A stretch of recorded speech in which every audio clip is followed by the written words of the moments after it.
This episode of the Canadian Powerlifting Podcast was first broadcast on the 5th of February, 2016.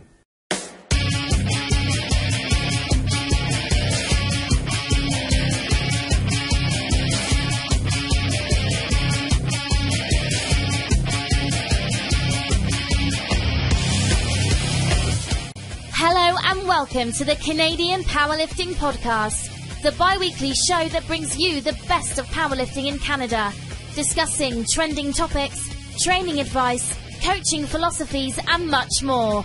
Our three co-hosts include Ryan Stinn, holder of the heaviest equipped squat and total in Canadian powerlifting union history, boasting a 4th place finish at Worlds and 1st place finish at North Americans. He is also the owner of Unparalleled Performance Training Centre in Moose Jaw, as well as co-owner of Inner Strength Products. Steve Cassioli, IPF World Record holder and bronze medalist at the 2015 IPF Classic World Championships, the 3rd strongest powerlifting in the history of Canada based on Wilks, and owner of Cassioli Strength and Conditioning. And lastly, Avi Silverberg, world team coach and world bench press medalist, owner of Pursuit of Strength, an online powerlifting coaching hub served to enhance athletic performance through programming and educational seminars. Today's episode starts right now.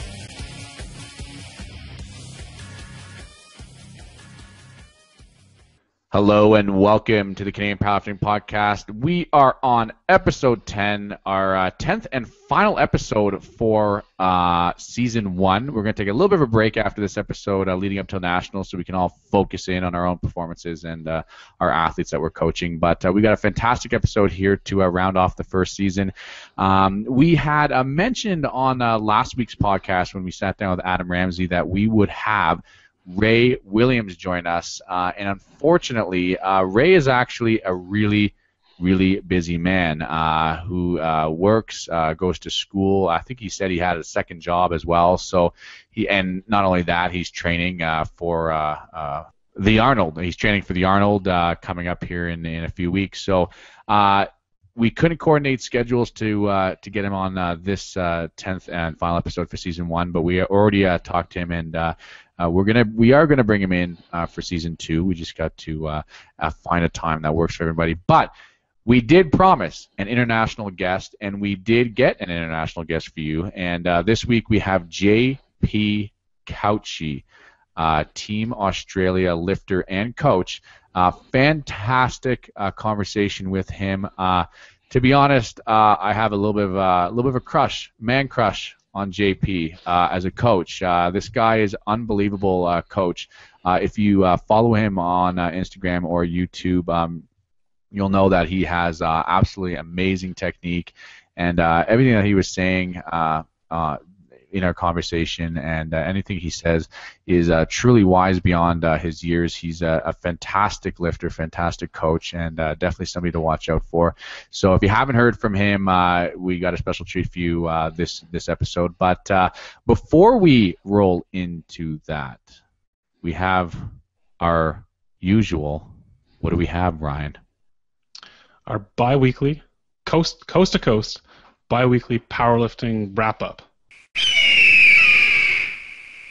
So this week we're going to do a little different. We're all going to cover the hashtags since a lot of the big lifters in Canada are ramping up for nationals, and there's not a whole lot of meets going on, so there's not a lot to cover in that regard. So we're all going to talk about some hashtag stuff, the stuff that stood up to us. Personally, myself, I'm going to pick 2 big guys because I'm a big guy and I like big guys. Wait, let me say that again. I'm a big guy and I like to watch big guys lift big weights. So I've mentioned him before, Brad Kleefeld. He's from here in Saskatchewan. Squatting, lifting, deadlifting some big weights this last couple weeks. He squat 337.5 kilos, which is actually a personal best for himself. He did it in the gym and it looked good. This guy he doesn't quite get the attention he should because, big old Kelly Branton there takes a lot of the steam out of the super heavyweight class, but Brad's going to put on a show at nationals. Might see a 900 kilo total out of him, so going to be good to watch him. And then I want to talk about Eric Willis. He's just come out of the junior class, I think, this year. and strong as heck. He's been deadlifting some big weights, 685 for a triple for 2 sets. That's just a lot of weight, and I don't want to think about doing that. So, what do you got for us over there, Steven? All right, so searching the hashtag Canadian Powerlifting Podcast, found Jackson Spencer hitting an easy 525 pound for 5. He's a junior to watch out for leading up to nationals. We also have Trent Wayne. He's a 93 kilo junior gearing up for his first meet, hitting some silky smooth singles at 500 pounds. And lastly, I got Derek Goodswimmer. He went to town on a 265 kilo AMRAP for 8 reps. Nice. Crazy. All right, what do you have for us, Abby? Just so you all know, if you don't follow Derek Goodswimmer on Instagram, you're missing out on some solid entertainment. Oh, yeah. Anyways, this week, I'm covering some of the ladies of the Canadian Powerlifting Podcast. First up, we have Alberta Junior Rhonda Wong at 47 kilos, doubling 127.5 kilos on the deadlift with tons of speed. In fact, I was in Edmonton this weekend at a coaching summit doing a little presenting, and I actually saw Rhonda do this lift in person. Absolutely fantastic. She's in a very competitive class this year compared to previous years in the 47 kilo division, but I'm hoping we can add another Alberta athlete to the national team if she can come out with the win at nationals. Speaking of the national team, 2015 World Bronze Junior medalist Caro Savage looks like she's putting kilos on her bench, doubling 80 kilos. And of course, I have to mention my favorite weight class in powerlifting, the 63 kilo ladies, with Miana Franco squat doubling 135 kilos. Absolutely fantastic. Can't wait to see how this class unravels in 2 weeks. But before wrapping up, I have to say that on behalf of the podcast, we're really appreciating all the support, both local and abroad, and we have some listeners who actually sent us some messages this week from abroad. So from South Africa, Megan Layton wrote us and said, really loving the podcast, keep up the good work, guys. And Casey Briegel from the U.S. says, I may be American, but I listen to every one of your podcasts religiously. Completely agree with your rant about the boards for bench. They were one of the first items we handed out at our gyms. Hoping I'll learn some more from you. And thanks for that, Megan and Casey. We really appreciate those words. So make sure you subscribe to us on iTunes, like Megan and Casey.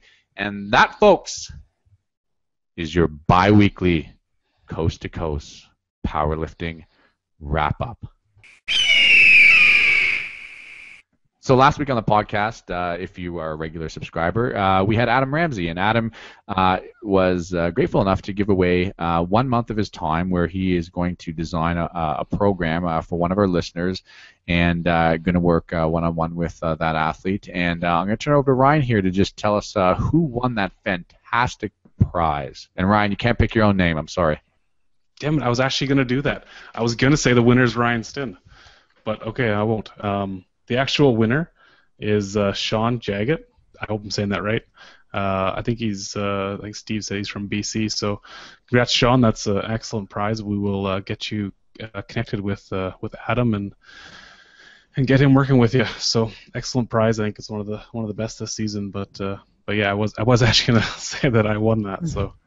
So this week on the podcast, as I said, we got JP Cauchi, one of my favorite lifters and a respectable coach in his own right. He has some fantastic things to say on the podcast. And I'm going to let Steve introduce JP because, well, Steve, why don't you just let us know how you really feel about JP?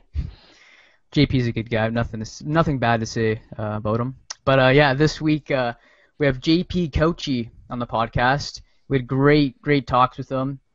So JP is a world gold medalist. He holds a couple world records as well. He's been competing for quite a few years now. He's been doing great in sport. So we talked about his training methodologies, weight cutting. We also got into talks about just him training his athletes in general, and just his future plans and what he has planned for the year 2016 to come. Okay, Steve's not going to mention it, so I'm going to mention it. JP competes in the 66 kilo category, and he just moved from the juniors up to the opens, and Steve's not going to admit it, but he feels just a little bit scared about JP moving up to the opens. I said it. There we go. All right. As a nice aside, I actually one of the first times I really got to watch JP lift was in Finland. When I went there to coach, the Australian commentator for the live stream came down and asked for a Canadian to come up and help. And somehow I got volunteered to come up and do the live stream commentating for all the deadlifts. So one of the first times I really got to see JP lifting, I was commentating on him in Finland, and I don't remember anything that happened. I was so tired at that point. We had just traveled and landed, and this woman dragged me up to a booth to commentate. All I do remember is Jesse Moores and JP going head to head. So it's very interesting, very cool to watch that. And Jesse obviously being our Canadian who JP won in Finland, got the gold medal by 5 kilos. Our guy, Jesse Moores, pulled for the gold, but just missed the lift, and JP walked away with it. So some interesting facts there for you. And like I said, JP, fantastic lifter, fantastic coach. And without further ado, let's roll. This week on the Canadian Powerlifting Podcast, we have JP Cauchi. Now, I got to say, JP is one of my favorite lifters internationally, and not only a fantastic lifter, but a fantastic coach. He has a fantastic YouTube channel that has all the best information out there, in my opinion, just in terms of the quality of content. And we're really happy to have him join us. Welcome, JP. Hey man, what's up? Thanks for having me, guys. So, JP, everybody wants to know why does every living thing where you live in Australia, why does every living thing want to kill humans? What's that about? I don't know, man. I think it's just, I don't know what it is. It's just we're this little island, and we just gotta, I don't know, fend for yourself. It's a dog-eat-dog world. Well, not really dog-eat-dog. It's more like kangaroo eat and lizards spider eat spiders.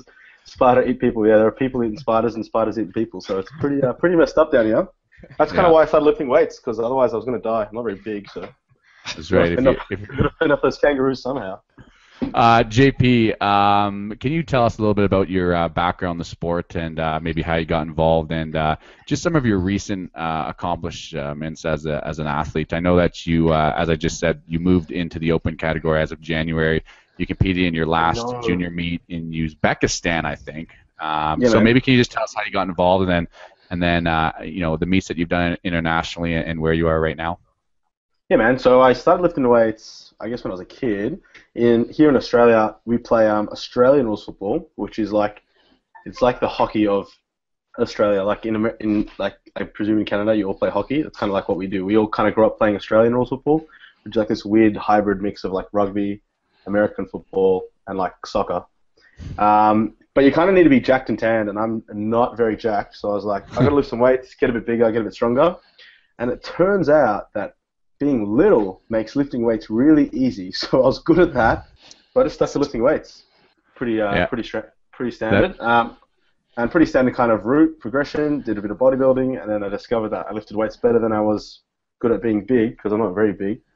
So I did my first powerlifting contest maybe 3 or 4 years ago, and since then I've won a couple of world championships, broken world records a few times, and done a couple of other cool things like that. And yeah, Uzbekistan was my last junior comp, but I lifted as an open, because juniors are for little kiddies, and I'm a grown man, so I competed with the big boys.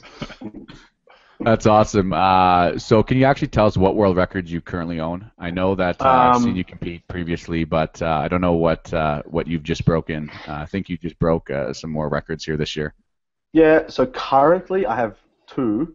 I have junior squat and junior deadlift in the 66 category, the 145-pound class. For you Canadians, but I think it's really embarrassing. Steve, Steve, this is an opportunity for you to call me out. So I've got the squat junior record and the deadlift junior record, but I don't have the total. Why might that be, man? Why might that be that I have both the squat and deadlift but not the total? It's that middle lift there, right? The resting one, the one where you lay down for an hour and a half. So, JP, you recently competed in the 2015 Classic World Championships in Finland, where Ryan and I were coaches for Team Canada, and we were actually watching you very carefully because we had an athlete in your category, the 66 kilo juniors.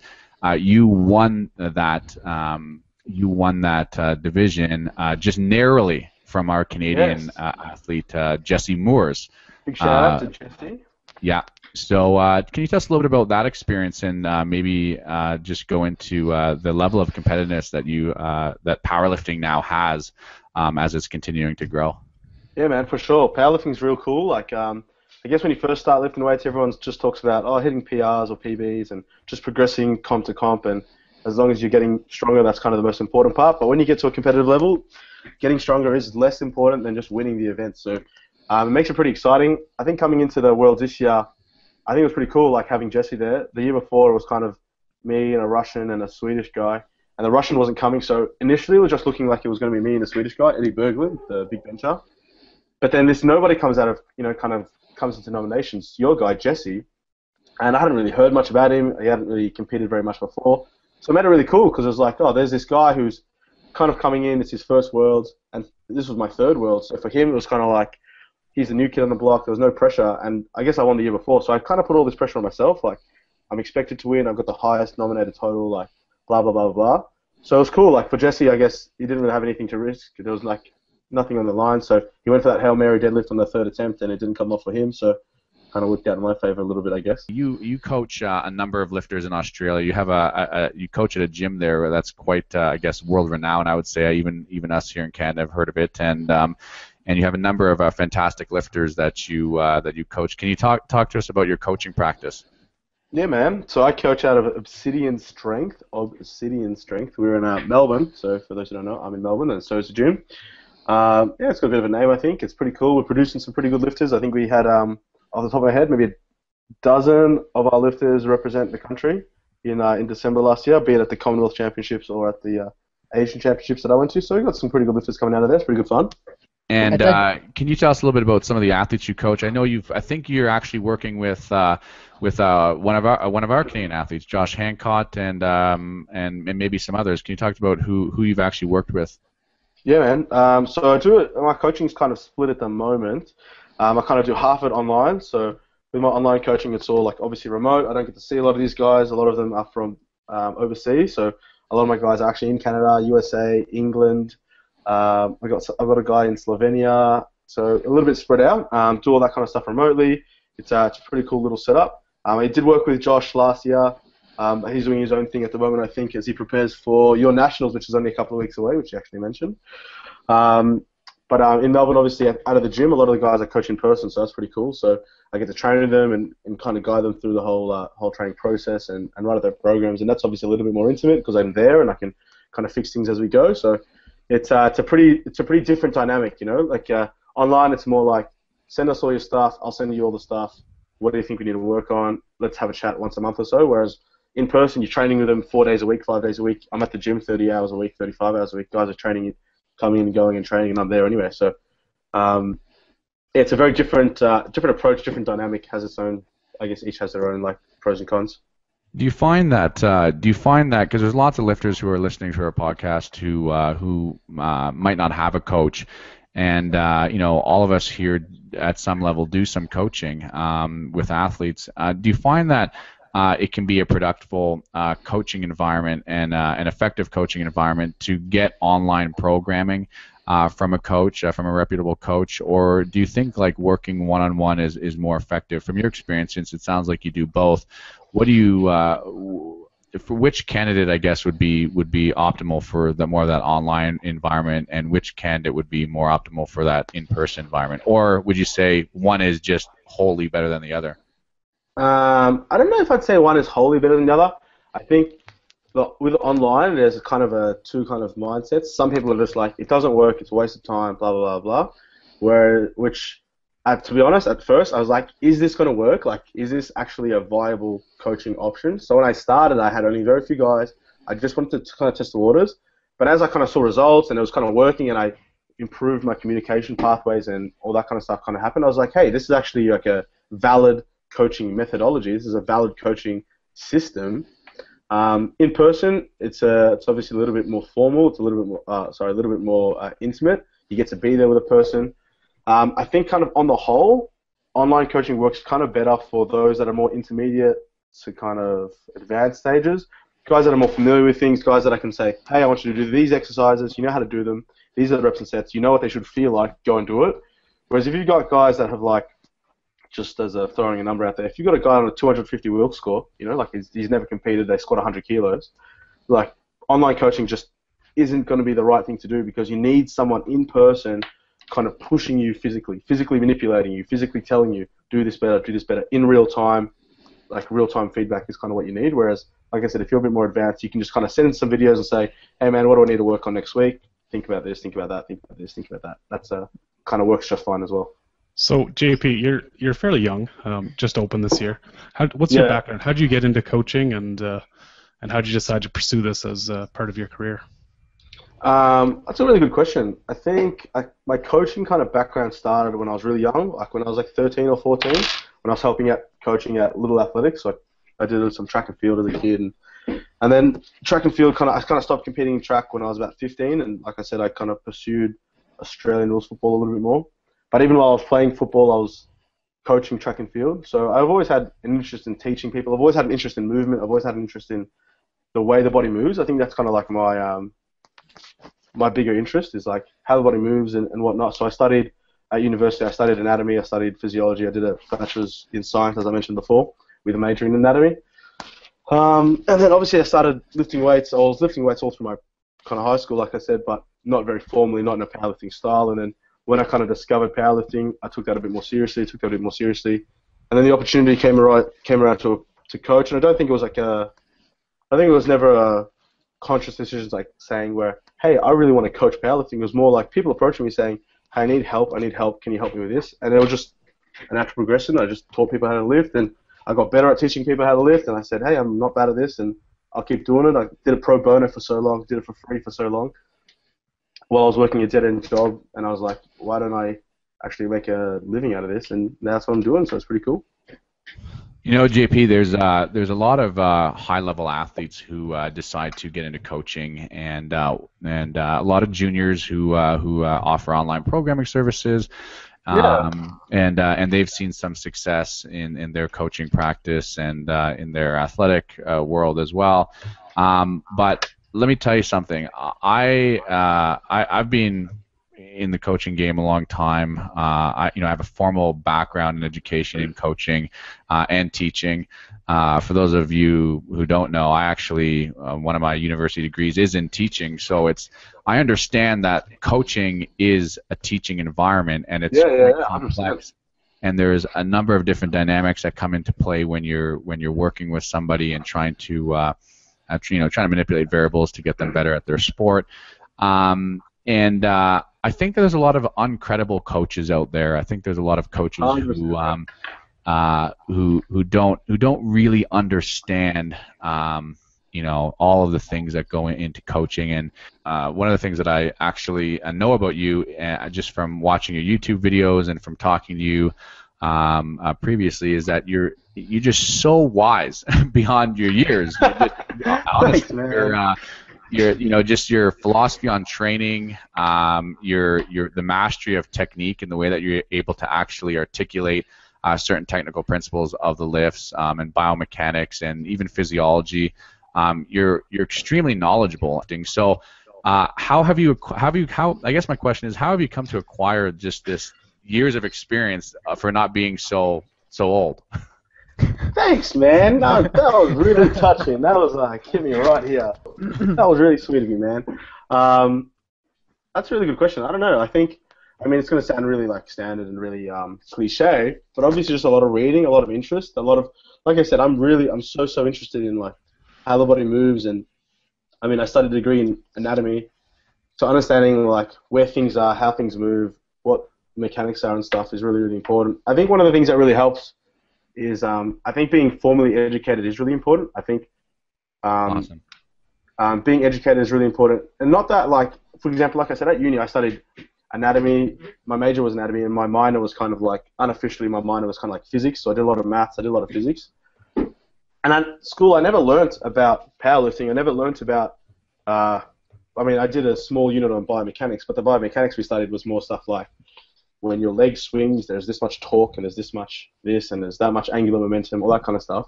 So we never really analysed lifting, but I think what happens is when you are formally educated, you learn on the job so much quicker. I remember, I feel like I can acquire years of, and I've said this before actually, it's funny you ask, I feel like I can acquire years of experience in a shorter amount of time than other people would need, because I look at someone's movement, and I'll think, like, where is the load? What muscle groups are being used here? Like, how much load would be here? What would happen if I open their stance? What would happen if I widen their grip? What would the effect be elsewhere? And you become a lot more analytical. Understanding maths as well is really important. Maths is one of my big areas, one of the areas that I like to think I'm quite good at. So understanding I remember when I was at school learning about there are so few people who are going to understand what I'm about to say. But I remember when I was at school learning about circular functions and learning about sine, cosine, tangent, that might sound some more familiar to people. I remember learning about that thinking this is so unapplicable, this is so random and unnecessary. But when you got a movement, it's all circular functions. Things move on pivot joints, and things pivot about points, and there's circles everywhere, and I just think about that all the time, and it's so weird. But I think that's where a lot of it comes from is not so much. I know I'm just going to. I don't know where I'm going now. My brain's just kind of going. Little rant. It's all right. Yeah, but I think that's what it is. It's not understanding lifting well, but knowing a lot of stuff and then applying that to what I see when I do coach, when I do watch lifting, when I do analyze what's going on here and there. Sure. And I think just as you said, it makes you a little bit more critical, right? So you learn to ask questions, and you learn to 100%. Not just ask questions, inquisitive questions, but critical questions. Saying, challenging the status quo and saying, yes, that's been done in the squat so many times, but I think this, and you also feel confident in asserting a different opinion, right? Yeah, 100%. Yeah, the amount of times people say things like, I hit the bottom of the squat and this happens, and I feel like that pushes me forward, and I'll think to myself, that doesn't make sense. There's no way that thing would push you forward. That's completely incorrect. So no, I disagree with you entirely. That happens to me so often. People will say things like, I don't know, it happens all the time. But yeah, being questioning and being not rude, but doubting everything. Every time someone says something, I'm like, nah, I don't think that's true. I think that's so often. I think it's okay to question. I think it's okay also to admit when you're wrong. I think there's a lot of coaches out there that that say things that may or may not be true, and they don't know if it's true or not, but they say it anyways because they don't want to feel like they're wrong, or they don't want to feel like that they put themselves in a bad light. But I've seen lots of times where you've talked on your YouTube channel, which is fantastic. If anybody hasn't checked out JP's YouTube channel, times when you say that, yeah, this applies in a certain context, but also times when you say, this might not apply to certain people, or you also have to take into consideration this, and this, and I'm not too sure about that. You're quite well-rounded in the way that you explain things. It's not a one-size-fit-all model when it comes to coaching, and it's not. You recognize that not one person has all of the knowledge, and that you have to actually admit sometimes when you're wrong. Yeah, well, like you said before, I'm still young. I know, I'm fully aware that there's so much that I don't know, and that almost hurts me that there's so much that I don't know. That's why I still feel hesitant to call myself a good coach or to charge people. So I'm always trying to learn stuff. I'm always trying to find out what can I be doing better? What's the truth? As if there's a one unified truth. But yeah, there's always stuff to learn. There's always stuff to kind of figure out and go from. I have a question for you, JP. Hit me. Do you thoroughly enjoy cutting weight? Seriously, you actually enjoy it? Yes, I do. Very much so. I genuinely, I couldn't imagine doing a comp without cutting weight. I would not want to do that. I've never done it. I was gonna say, for those who don't know, you're fairly well known for cutting significant amounts of weight at a fairly small body weight. What's your biggest cut you've done? The biggest one I did was the last one in Uzbekistan, the Asian Championships. It's always a hard question when people say how much weight do you cut, because it's where do you kind of start the count from? I usually just go off my average body weight, my average morning weight, say a week and a half out, because that's kind of a true reflection. That's kind of before you start manipulating your diet or anything like that. So I think I was 71.5 kilos, so it's 5.5 kilos from my average morning weight to my comp weight. So it's 12 pounds or something. But as a comparison, this is what I meant before about not cutting weight for one comp. Yeah, so I competed at Uzbekistan at 66 kilo, 145, and then 10 days later I competed in the bench only at Obsidian. We hosted a local comp where I weighed in at 75.2, which is 167 pounds or something. So from 145 to 167 in 10 days. And you have a great YouTube video actually on this of where you talk about cutting weight and how you actually cut weight and the benefits of cutting weight. But just really briefly, can you talk about why, in your opinion, and why for yourself you decide to cut so much weight before competition? I know there's arguments for and against cutting weight, and I think you would say that if you are experienced and you know your body and you know how to actually cut the weight properly, that lifting at a heavier body weight is actually, or cutting weight is actually better for you because it's technically as if you're a heavier body weight by the time you get down to your weight class. Yeah.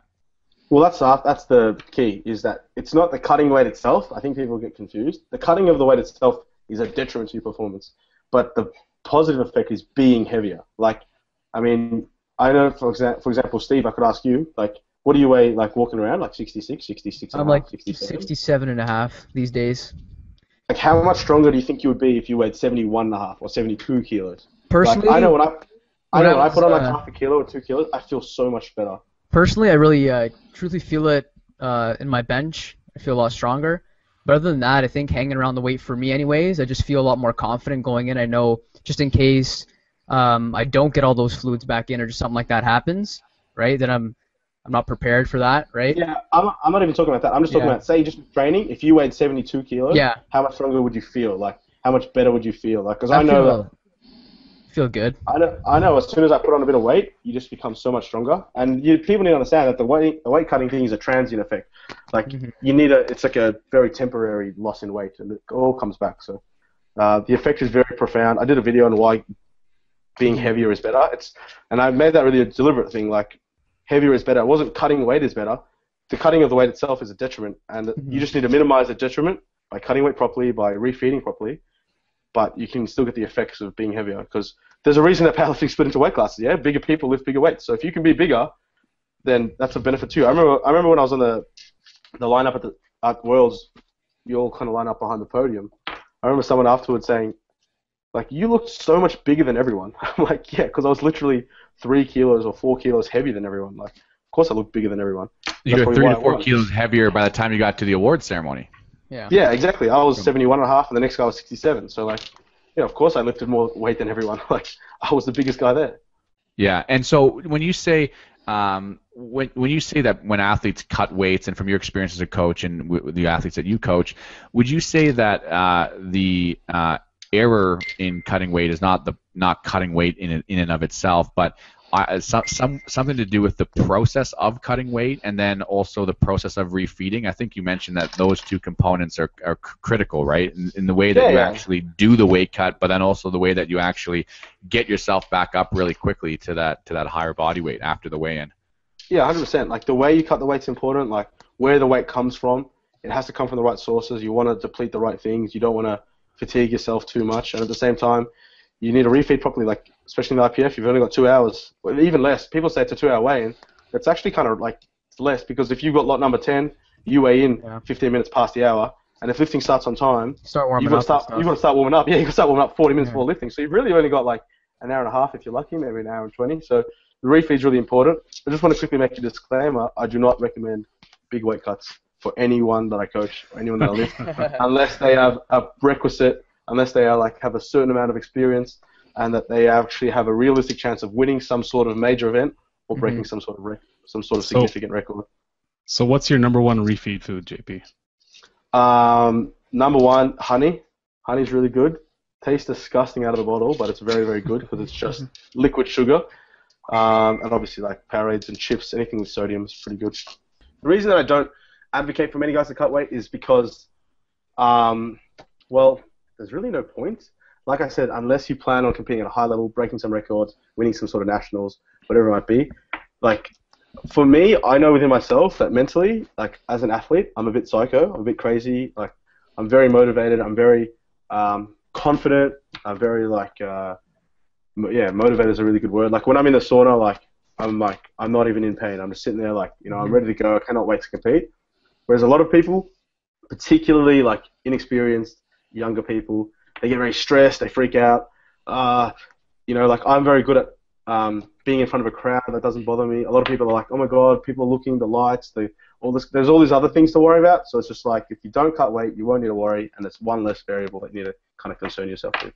So for the most part, you know what you just said there that was super interesting is that like when you're in the sauna and you're in pain, you're like it's kind of shitty. You're sweating, you're hydrated. It's not comfortable whatsoever, and you're not talking negative. Like anytime I see some guy cutting weight or a lady cutting weight, they're just complaining the whole time, like, "Oh, I'm cutting weight." That is the worst attitude. No, you've screwed yourself. And that's the thing is, I think that all of that negative self-talk then kind of spills over into their performance, and it's really hard to come back from that. Once you have that one kind of negative. You verbalize that one negative thing. It's just like, I mean, it doesn't matter if it's about the weight cut. It just rolls forward right into other aspects of your performance. So, is that one thing that you kind of credit your weight cuts to? Is that you're just kind of positive throughout that whole experience? Yeah, 100%. Like the one thing that I always kind of try to explain to people when I do talk about the cutting process is that it's not glamorous. It's not nice. It's not comfortable, like you said. It can, like when you're in, when you're in the warm-up room, or like say you're even in training, and people are training and they're lifting weights, and there's a lot of self-talk here. Like people like unrack a squat and they grunt to themselves. They're all like doing this themselves. They kind of trying to increase their arousal. I'm like that in the sauna. Like a lot of time I don't sit there. Like I stand up, I'm moving around, I try and increase the sweat, and I'm like talking to myself and I'm muttering to myself, and the self-talk's a really big one. I'm trying to tell myself, this is why I'm the fucking best. This is why. I do this better than anyone. Like, this is what I'm good at. And, I cannot wait to get on the platform and beat everyone because I'm so good. Like, I know I'm not usually that arrogant, but that's what I have to be like, to get yourself through it. I have to tell myself, I'm cutting weight harder than that guy. I trained harder than that guy. I'm going to refeed harder than that guy. I'm going to warm up better than that guy. I'm going to pick my attempts better than that guy, and I'm going to beat that guy. Like, that's how I think. So I think being really confident, being really positive is important. You can't shoot yourself in the foot by saying, this sucks, I'm so tired, how am I going to lift, how am I going to refeed, I don't even want to eat, I've got no appetite. It's like, you know what, you don't have an appetite, too bad. Put food in your mouth because you're dying. You're dying. Just toughen up. Yeah, just toughen up. Yeah, it's super interesting how you get these athletes who are in one context like the go-getters and they're super motivated on the platform and all this stuff, but in a completely other context, when they're cutting weight, it's just all negative and all just that's part of the competition. Like I said, it's not about who can lift the most weight. Or it's not who's the strongest. It's who can diet the best, who can cut the best, who can warm up the best, who can pick attempts the best, who can do all these things, and it all accumulates and becomes who's got the best total at the end of the day. That's end result, but that all stems from like lots of little things that come before it. Yeah. JP, we want to actually talk about. We've had some interest to hear about some of your training methods, and you do have, like you said, the junior squat record, world record, the junior deadlift world record, and obviously technique is one thing. And if you ever watch JP, you execute on a perfect technique all the way from the bar all the way up to your working sets. But talk about technique aside. Can you talk about a little bit about your training approach from a programming standpoint? I know that's kind of a broad question, but can you talk about in general terms, how does your actual training template line up? That's a good question. When I first started kind of training for powerlifting, like I said, I had a bit of a formal background. I did have a background in a bit of sports science and whatnot. The general kind of idea in sports science world was stuff like very linear. It was very like block. It was like off-season, pre-season, in-season kind of training. It was just general ideas of block periodization, all that kind of stuff. And when I first came to powerlifting, I wrote all my own programs and never kind of followed anything else.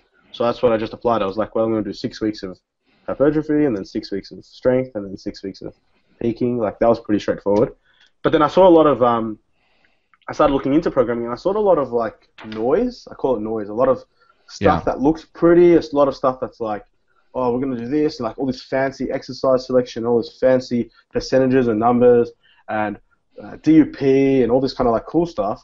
And like a lot of it works, don't get me wrong. But a lot of it I think is just there for the fanciness and less for the practicality and the application, and I think that's what it needs to come down to is what are you trying to achieve and how are you going to get there? Or you've got lifter A, like you've got a lifter or yourself or whatever it might be, and you're trying to turn them into this, and like what do you need to mold away to get them to there, or what do you need to bring up to get them there? What characteristics are you trying to develop?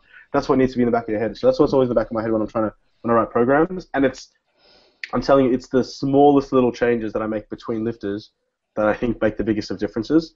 So for example, with lifter B, although I call it lifter B, I might generally, just as a rule of thumb, for some exercise, for some whatever it might be, for some particular workout, I'm going to program 5 sets of 5. But then I get lifter A, and lifter A is someone who's much more experienced, who I happen to know has a really good work capacity, has a really good tolerance to volume. That 5 sets of 5 just won't do it for them. It just won't be enough volume. So it's just a little change. I might do 6 sets of 5 or 7 sets of 5. That's all. That's the only change I have to make. And JP, just curious, do you program percentage based or RPE? A lot of it's percentages, but a lot of it's like the main lifts tend to be percentages, so squat, bench press, deadlift, and then the main I call like main accessories, like tier 1 accessories. So things like close grip bench, front squats, conventional or whatever stance. They tend to be percentages, and then things like dumbbell pressing or like pull-ups or like more like 3rd tier or 4th tier kind of accessories. They tend to be more uppy. It's more just like that's less important, I guess, and it has a different purpose. So, I mean, I have used RP a little bit, but not all that much. And that's again, like we said before, RP, it's something that I need to explore and learn more about, and I kind of develop, but something you need to experiment, I guess, a little bit more. It's interesting because you said that there's a lot of programming noise out there, and it can be distracting. It can be distracting for coaches like us, and you can imagine for just the average lifter out there that it can be completely overwhelming because you have all these lifters who follow all these different things, and it's hard to kind of synthesize all that information, all those methods, and understand what's going to work and why it's going to work. And I think you just nailed it. You said, you have to put your athlete at the center, and you have to actually take a look at what that athlete's needs are. And then all of those principles out there may or may not apply, but you as the coach has to identify what are the things that are going to work for that athlete at that particular time. I was going to say something because I really find that noise that you're talking about now, especially with like newer lifters, right? So newer lifters are coming in, and you see this new like DUP style. So like a new lifter coming in, they're starting off with this DUP style, right? And like they've never touched a barbell before, and like they're periodizing like their intensities throughout the week and stuff. It's like you're a beginner, stick to the basics, right? Just like linear. Just 100%. Like you will get stronger so much faster than like anyone else. You can't like predict like how quick you just progress so quick. So you don't need to like do all that kind of fancy stuff. And 100%, you see it all the time. Yeah. Like one thing that I do quite a bit of is like I've got lots of templates. So I've got templates of programs that I've kind of got set progression that I like to kind of follow. And I think a lot of like this might be a bit controversial, but a lot of people kind of hate and diss on like cookie cutter programs. Everyone wants to have an individualized program. Everyone talks about especially like coaches, they'll say stuff. You see it all the time. People say stuff like, 10 weeks of training with me for only $399, completely customized, completely individualized.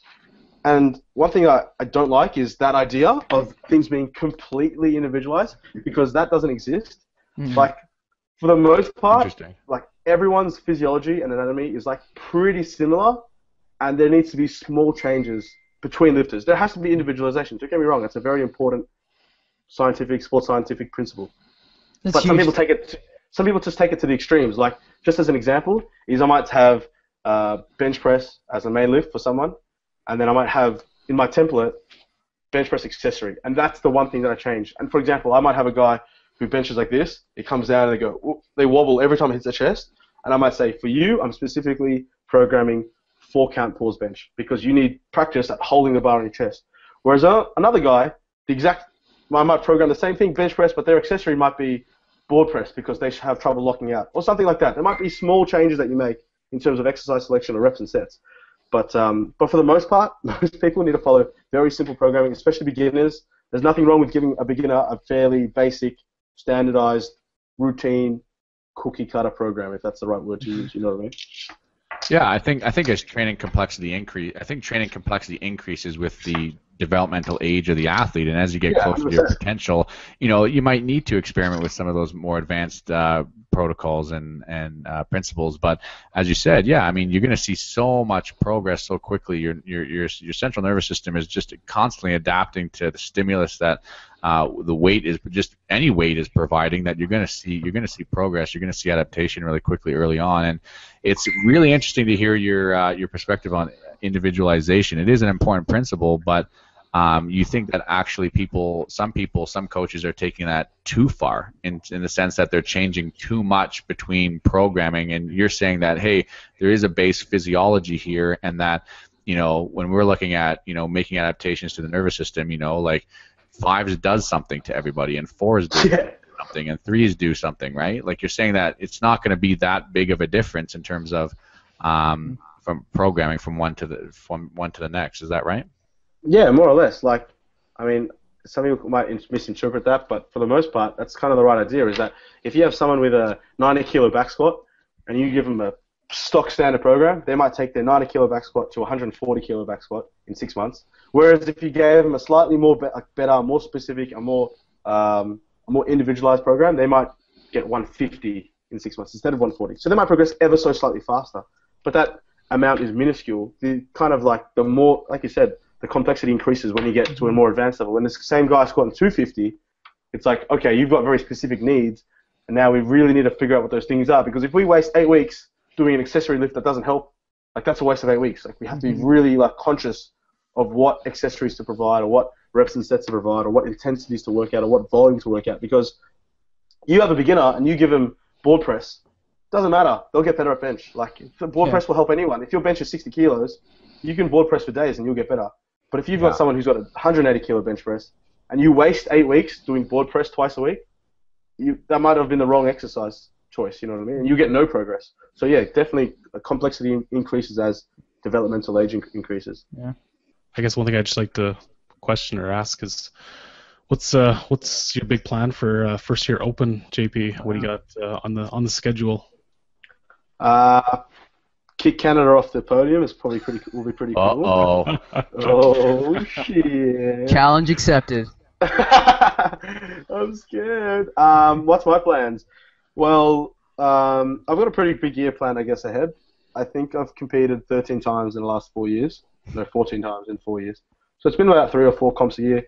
The longest break I've had between comps is like 4 months, or something, 4.5 months. So, I mean, I competed in Uzbekistan, and I'm not going to compete again until Worlds. I'm just going to have a nice big break and actually build a bit of strength, because I've just been doing comp prep after comp prep after comp prep, which has been a bit annoying.